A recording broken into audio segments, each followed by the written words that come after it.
ఈరోజు కదా మధుకైటబులు. పూర్వం ఒక గొప్ప ప్రళయం వచ్చింది. అంటే మనముండే ఈ భూలోకం, తక్కిన లోకాలు ఒక్కసారిగా ఉన్నట్టుండి భగ్గుమని మండిపోయి మసి అయిపోయాయన్నమాట. ఎలా అంటారేమో, ఒక్కసారిగా పెద్ద సుడిగాలి రైమని వచ్చేసి లోకాలన్నీ ఒకదానికొకటి ఢీకొట్టుకుని ముక్కలు ముక్కలైపోయాయి మొదట. ఆ తర్వాత 12 సూర్యులొక్కసారిగా పొడిచి భగభగా మండటం మొదలుపెట్టారు. ఆ సూర్యగోళాల్లో నుంచే బయలుదేరిందో ఎక్కడి నుంచి బయలుదేరిందో కానీ ఒక మంట బయలుదేరి సుడిగాలికి మళ్ళీ ముక్కలైపోయి ఉన్న లోకాలన్నీ అంటుకుని పెద్ద భోగి మంట తయారయ్యింది. ఆ మంటకు గాలి తోడై మరి కాసేపటికి మసి తప్ప మరేమీ మిగల్లేదు. తరువాత వర్షం ప్రారంభమయ్యింది. ఆ వర్షం కూడా ఎన్నడూ కనీవిని ఎరగని వర్షం. ఏనుగు తొండాలంత లావుగా ధారకట్టి కురిసింది. దానితో ఎక్కడ చూసినా జలమయమే. కానీ ఆ నీరు చూడటానికి ఎవరైనా మిగిలితేగా. దేవతలు, రాక్షసులు, మనుషులు, జంతువులు, వారేమిటి వీరేమిటి అందరూ మసైపోయారు. ఆ నీటిలో కరిగిపోయారు. ఒక్క విష్ణుమూర్తి మాత్రం మిగిలాడు. లోకాలన్నీ నాశనమైపోయినా దేవుడికి నాశనం ఉండదు. ఆ మహాసముద్రంలో ఆయనొక్కడు ఒక మర్రి ఆకు మీద పడుకుని హాయిగా గుర్రు పెట్టి నిద్రపోతున్నాడు. ఇంతకాలం ఈ లోకాలన్నింటినీ కనిపెట్టుకుని ఉండటంలో ఒక్క కునుకు కూడా తీయలేదాయన. ఇప్పుడే కాస్త విశ్రాంతి తీసుకుందామని నడుం వాల్చాడు. నడుం వాల్చాడే గాని ఆయన అలా ఎంతోసేపు పడుకోలేదు. ఈ లోకాలన్నీ చాలా పాతవైపోయి ఎందుకు పనికిరాకపోవటం చేత ప్రళయం తెప్పించి వాటిని నాశనం చేశాడు. మెలకువ రావటంతోటే లోకాలన్నీ మళ్ళీ ఎలాగ సృష్టించాలి? లేకపోతే ఆయన ఒక్కొక్కడికి ఆ మహాసముద్రంలో ఏం తోస్తుంది? కాసేపయ్యాక లేచి బ్రహ్మచేత మళ్ళీ లోకాలన్నీ సృష్టి చేయిద్దామనుకుని ఆయన కన్ను మూశాడు. కానీ మీకో సందేహం వస్తుందిప్పుడు. మళ్ళీ లోకాలన్నీ సృష్టి చేయడానికి బ్రహ్మ ఏడి? అతడు మాత్రం ఈ ప్రళయంలో మసైపోలేదా అని. అయిపోయాడు. పోతే ఏం, మళ్ళీ పుట్టాడు.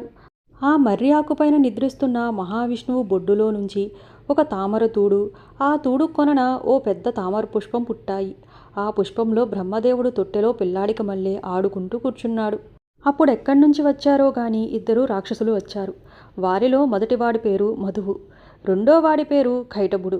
కమలంలో ఆడుకుంటూ ఉన్న పసిబ్రహ్మను చూసేటప్పటికి వాళ్ళకి అతన్ని ఏడిపించాలని బుద్ధి పుట్టింది. మధువేమో ఆ పిల్లవాని బుగ్గగిల్లాడు. కైటబుడు తొడపాసం పెట్టాడు. వాటితో బ్రహ్మ కేరమన్నాడు. విష్ణుమూర్తికి మెలకువ వచ్చి కళ్ళు తెరిచి చూసేటప్పటికి ఆ భయంకరులు 2 కనపడ్డారు. విష్ణుమూర్తికి ఆశ్చర్యం వేసింది. ఈ ప్రళయంలో అందరూ నాశనమైపోయారనుకుంటే వీళ్ళెలా మిగిలారు అనిపించింది ఆయనకి. ఆయనకే కాదు, మీకు అనిపిస్తుంది. దేవతలు, రాక్షసులు, మనుషులు అందరం నశించిపోయారనుకున్నాంగా మరి. అందరూ నశించి వీళ్ళిద్దరూ మాత్రం మిగిలారు అంటే వీళ్ళు ఎవరో చాలా ఉపద్రులన్నమాట. ప్రళయం కూడా మిమ్మల్ని ఏమీ చేయలేకపోయింది కనుక మీ సామర్థ్యానికి, ప్రజ్ఞకి మెచ్చుకున్నాను. అందుచేత ఏదైనా వరం కోరుకోండి అన్నాడు విష్ణుమూర్తి.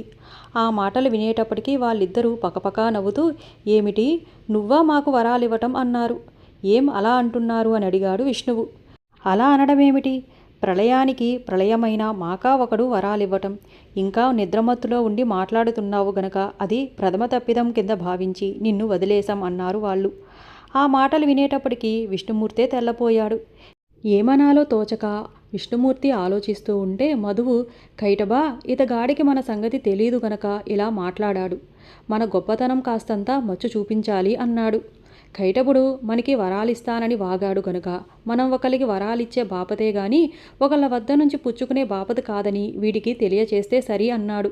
శభాష్ అన్నాడు మధువు. మహాప్రజ్ఞావంతులమనే గర్వం చేత కళ్ళు మూసుకుపోయి బుద్ధి మందగించి తామేం చేస్తున్నామన్నది తెలుసుకోకుండా ఆ మధుకైటబులిద్దరూ గర్వంతో విష్ణుమూర్తికేసి తిరిగి, కోరుకో, నీకేం వరం కావాలో మేమే ఇస్తామన్నారు. విష్ణుమూర్తి బాగా ఆలోచించి వీళ్ళని ఉపేక్షిస్తే కొంప మునుగుతుంది, వీళ్ళ పని పడదామని నిశ్చయించుకుని వినయం కనపరుస్తూ, మహాత్ముల్లారా, మీరు చాలా ఉదార పురుషులు. మీ దర్శనం వల్ల నా జన్మ పావనమైంది. ధన్యుణ్ణి. మీలాంటి వారు వచ్చి వరం కోరుకో అంటే వద్దు అంటానా? అనుగ్రహించండి అన్నాడు. కోరుకో, సందేహిస్తావేమిటి అన్నారు వాళ్ళు. అబ్బే, సందేహం ఎందుకు? మీలాంటి వారు ఆడి తప్పుతారు కనుకనా కోరుకుంటున్నా వినండి. మీ ఇద్దరూ కూడా ఇప్పుడు నా చేతిలో చచ్చిపోవాలి అన్నాడు విష్ణుమూర్తి. ఆ మాట వినేటప్పటికీ మధుకైటబులకి తెలిసొచ్చింది. నవ్వులన్నీ పోయి ఒకళ్ళ మొహం ఒకళ్ళు చూసుకోవటం మొదలెట్టారు. అయితే ఏం, ఒక్క క్షణమే అలా ఉన్నారు.